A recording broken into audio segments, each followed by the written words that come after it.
most likely way that it actually got into the country is probably by a midge being blown across from the UK, which is already infected with Bluetongue. So if we think, if a midge can get blown across the Irish Sea, then there's a strong possibility that it could get blown right down the country or from one farm to the next. So there is a strong risk of it spreading. Hello and welcome to the Beef Edge, the Teagasc Beef podcast, for all your latest news, information and advice for Irish beef farmers.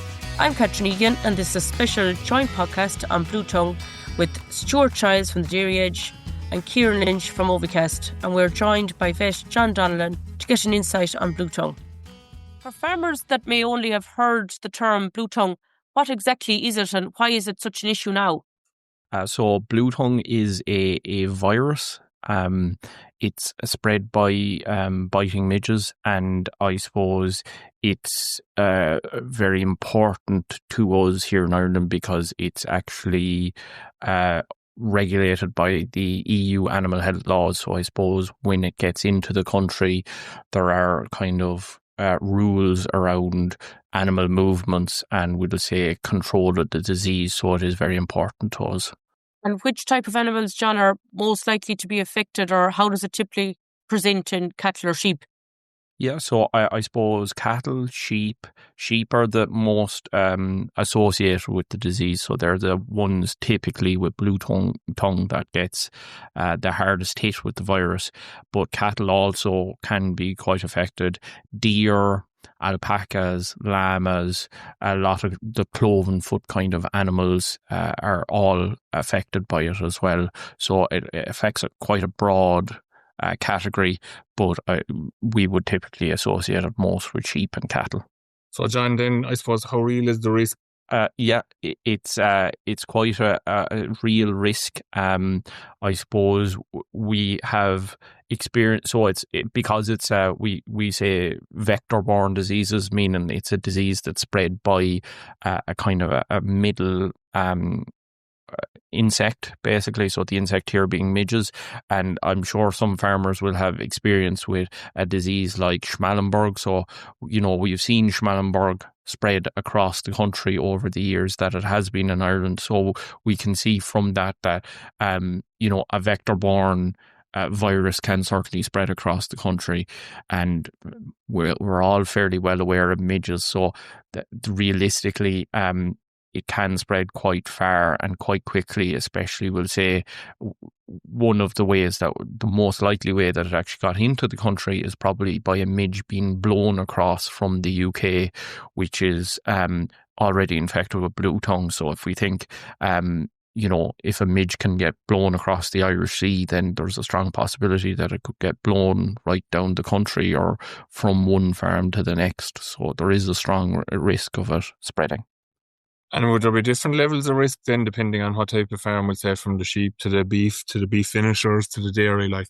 Yeah, so sheep would probably be the highest risk farms in terms of they're going to be the farms that have the worst clinical signs. Cattle tend to be, when you talk about Bluetongue, cattle tend to be animals that replicate the virus quite a lot within their systems, so they can kind of hypercharge the virus. So the risk would be greatest with sheep, but certainly my colleagues in Belgium that I've been speaking to about this disease would say even with BTV3, so the strain that we currently have in the north, that can have a significant effect on the health of cattle across. So dairy, sucklers and dry stock can all get affected by it as well. Yeah, and I actually was in the Netherlands there last month, and they've had a significant impact, and obviously being close to Belgium, they're probably looking at that BTV3 as well, and very seriously sick cows as a result of it. Now, they don't actually die from it, but they are seriously hampered in terms of performance and so forth, and one of the lads will pick up on that in a minute. Just you mentioned there about the wind then, John, so there's a wind coming in off the Atlantic now in the last couple of days again. Is that a positive in one way in terms of maybe potentially blowing it back across to the UK rather than us having it here, or even the northerly wind coming down cold? Is there a time of year when it's more of a risk, or what's the situation with it?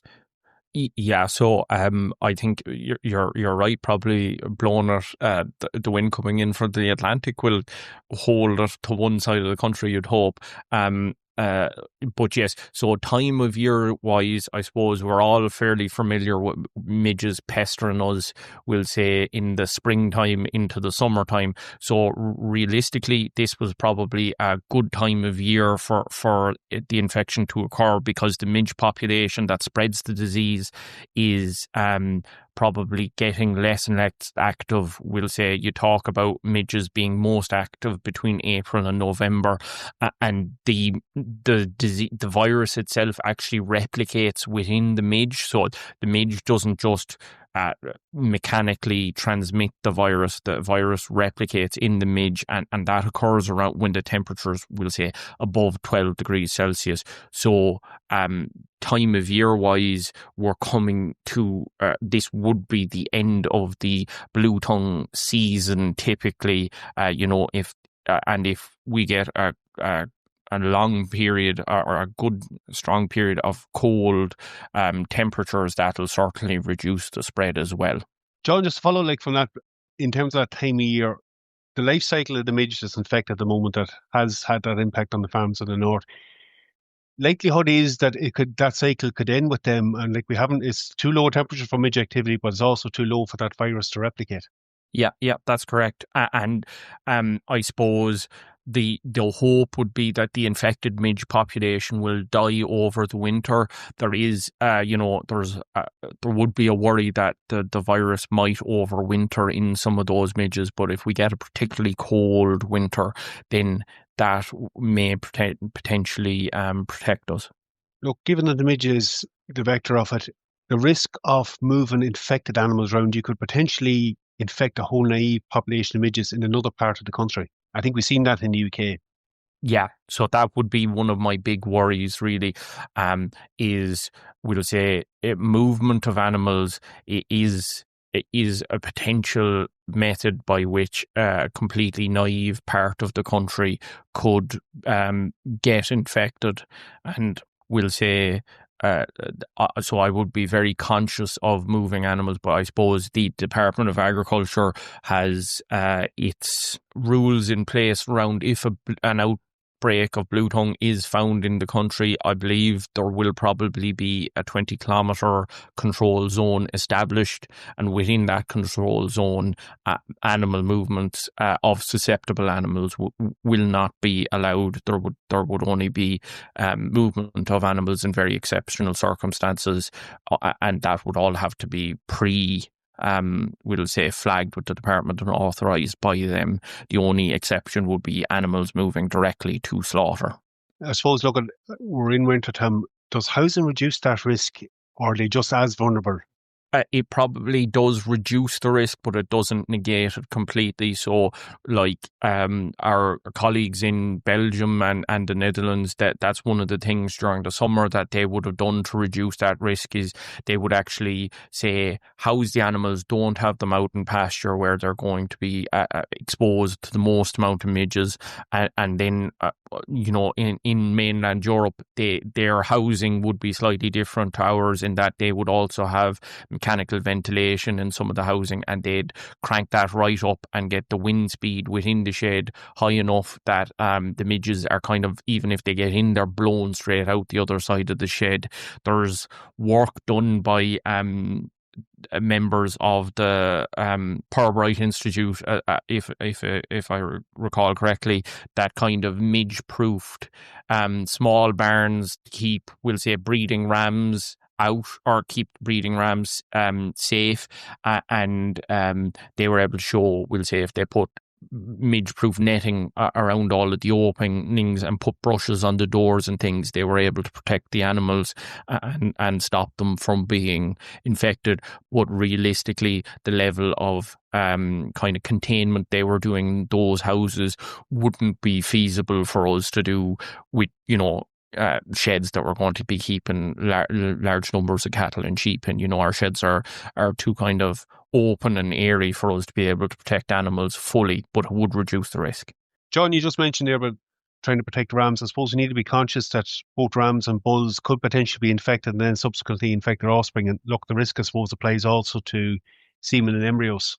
Yeah, so that is one of the areas we'll say we're very conscious of what you'd call germinal products, so semen and embryos being a potential transmission route. So, importation of semen and embryos from countries that are infected with Bluetongue, the animals that produce those have to go through a certification process where they're kind of sampled on multiple occasions and shown to be Bluetongue negative, both prior to giving the sample and after giving the sample, because that is a potential method of transmission. So, the best advice really is just try and avoid bringing those kind of things into the country. Try and avoid, purchasing semen from areas where that there's a Bluetongue infection, because even with all of the testing, there's the potential that, an animal could become infected and shed it, be missed by a test or something. On that, what signs should farmers be watching for, given that some of the symptoms can be mild? Yeah, so I suppose we'll start with your dairy cows. Milk drop is one of the big things that people will catch on. Milk drop is a very generic kind of clinical, the swelling of the lips and the tongue specifically really in sheep, and that's because the virus itself actually attacks the blood vessels and causes them to basically leak, and the blood, causes edema in the lips and tongue that causes them to swell. So they're the real obvious ones. But then I suppose along with that, you'd have drooling, kind of sores on the face. I'd say if people have seen, I think the Farmer's Journal maybe published a picture from one of the animals in the north, and it had a red muzzle and kind of maybe discharge coming from it. Some of the signs, you may see lesions as well on the claws, the feet and things as well. So, some people, it is one of the things that you need to differentiate from a foot and mouth outbreak basically as well. But drooling, nasal discharge, and then we'll say it does affect fertility as well. So animals can potentially abort or produce deformed fetuses as well. So they're all things to keep an eye out for. And obviously consult your vet if you have a sick animal. But if you're seeing those really classic Bluetongue signs, probably best to call the department as well. How quickly would you expect some of those signs to appear after infection?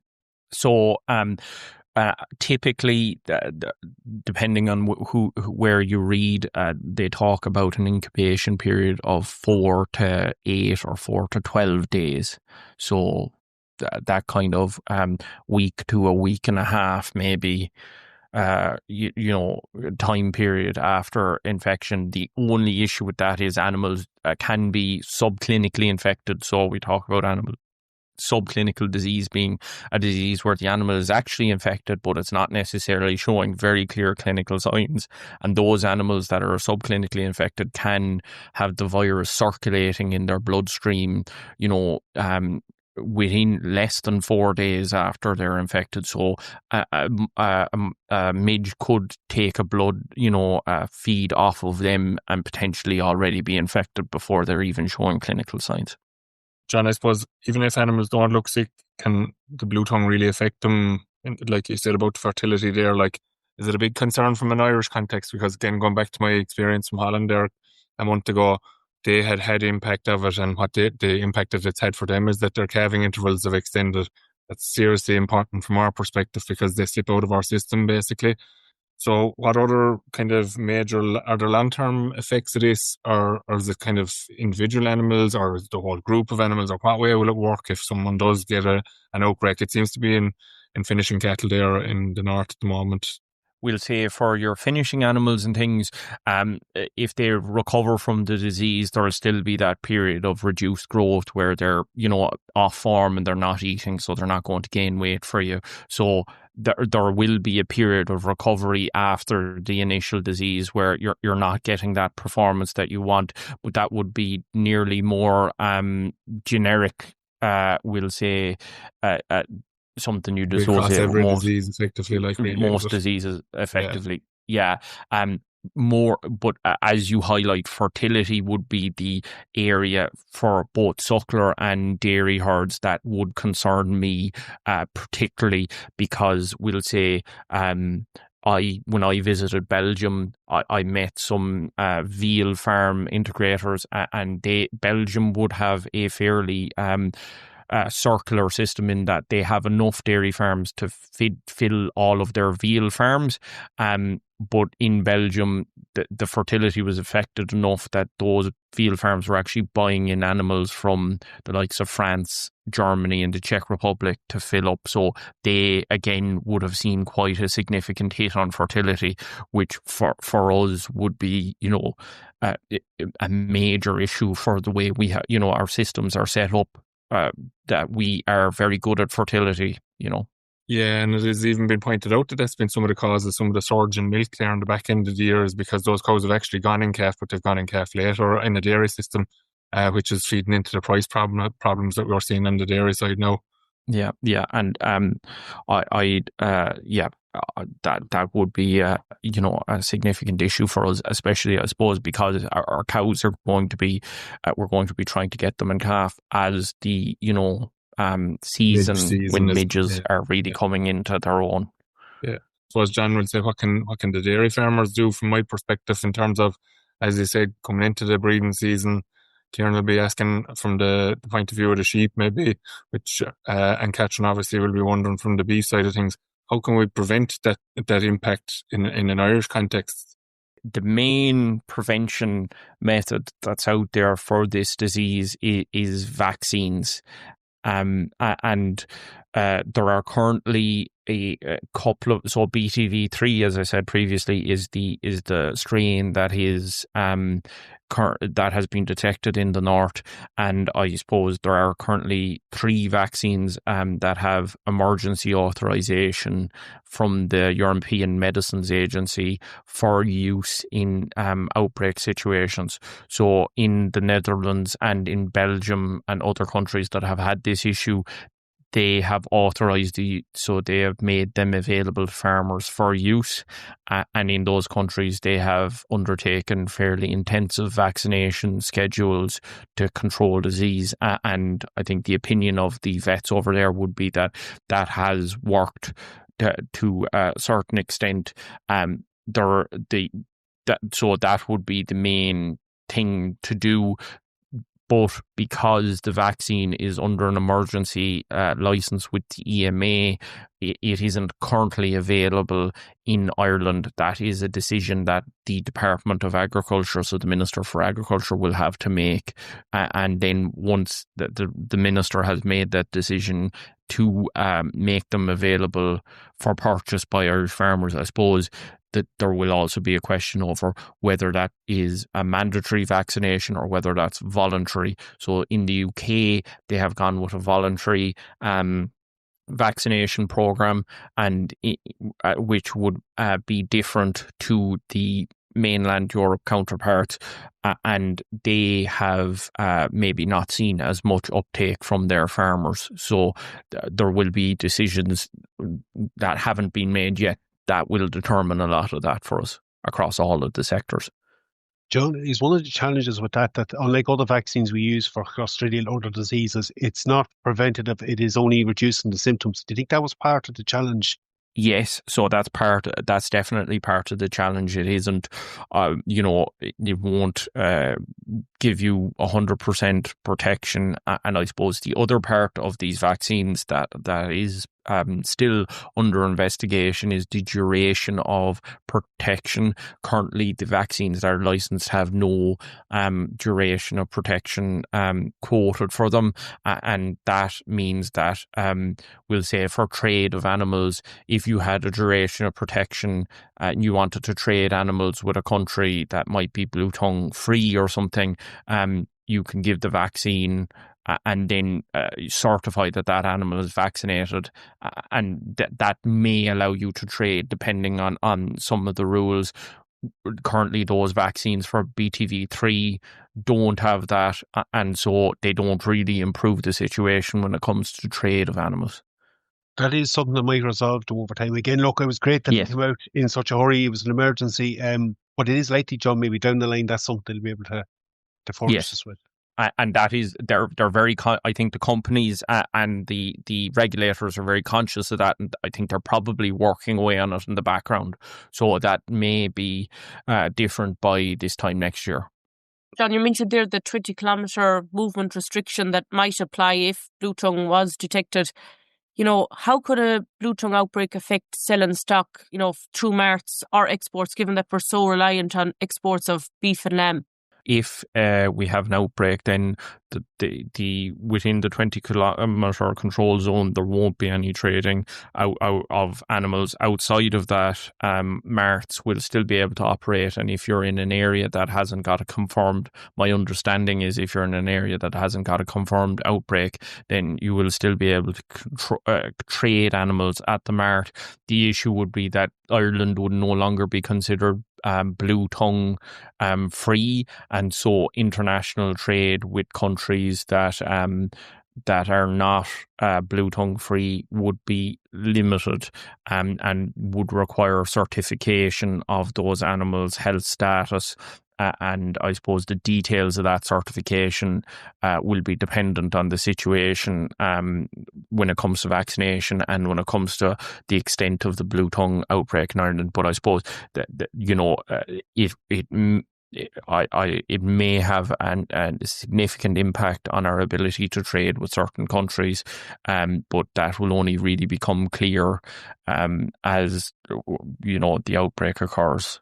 As we currently stand, so there's no issue for us in that we haven't a known case in the Republic at the minute, and because it's on the island, doesn't impact the trading status from our perspective. But it is something that people need to be very vigilant for and keep their eyes open and contact the relevant people if they're anyway suspicious, I suppose. Yes, that's exactly it. Not to be too negative. The Republic of Ireland is still Bluetongue free, so that. But I think we just need to be extremely vigilant. So, and as we've said already earlier in the podcast, the outbreak occurred at the end of the vector period, so we have some time to kind of get our house in order and be prepared and ready for next spring, and hopefully there'll be no overwintering of the disease in midges. The only other potential method of overwintering of disease would be infected fetuses. But I'm sure that the Department of Agriculture in the North is very aware of that and has plans in place to monitor that issue. Bluetongue, is it a food safety issue or No, there's no food safety concerns. It's not a zoonotic disease, so it's not a disease that can be transmitted from animals to humans. So you can eat products derived from Bluetongue infected animals, and it won't have any effect on you, or you can be around Bluetongue infected animals and it's not going to have a direct effect on your health. So consumers don't have to worry about that. And so people can be quite confident in saying that to people, if there is anyone asking any questions of them, they can be quite safe to say that there's no risk. Yes. Okay, and then just, I suppose, if you could give one piece of advice to farmers for the season, for the next number of months, what would it be? I would say keep a very, very close eye on your animals, and if you're in any doubt at all, contact the Department of Agriculture, because I suppose if we catch this outbreak very early, then there's a strong possibility that we can contain it. Okay, so John, thanks very much for joining us on this week's show. We very much appreciate you taking time out of your day to give us an update and put us in the picture in relation to Bluetongue, because it is obviously a concern for all herd owners across the country at the moment. Thank you very much. That's all for this week's episode, and my thanks to Stuart, Ciaran and John for joining me on the show. You can catch up on all other shows and interviews from the Beef Edge podcast on the Teagasc website at teagasc.ie, or you can listen on Apple and Google Podcasts as well as Spotify. Don't forget to rate, review and subscribe so you never miss a show. For all other updates from our beef programme, keep an eye on our Twitter and Facebook pages. Until next time, I'm Ciaran, and thanks for listening.